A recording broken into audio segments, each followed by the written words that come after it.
আজকের এই দিনে আমি গভীর শ্রদ্ধার সাথে স্মরণ করছি বাংলাদেশের স্বাধীনতার ঘোষক শহীদ প্রেসিডেন্ট জিয়াউর রহমানকে।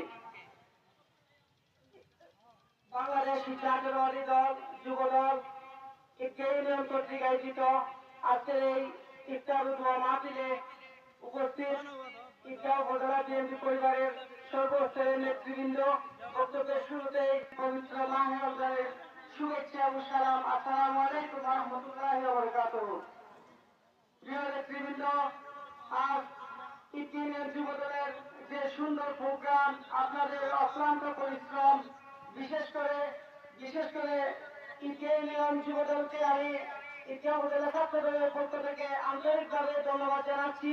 তার পাশাপাশি বাংলাদেশ জাতীয়তাবাদী দল বিএনপির আপুসিন দেশনেত্রী বেগম খালেদা জিয়ার সুস্বাস্থ্য দীর্ঘায়ু কামনা করি এবং এই জনপদের জননন্দিত জননেতা লুৎফুর রহমান কাজল ভাইয়ের সুস্বাস্থ্য দীর্ঘায়ু কামনা করে আমি আমার সংক্ষিপ্ত বক্তব্য এখানে সমাপ্তি করলাম। আল্লাহ হাফেজ। বাংলাদেশ জিন্দাবাদ। ঈদগাঁও উপজেলা ছাত্র দল জিন্দাবাদ জিন্দাবাদ।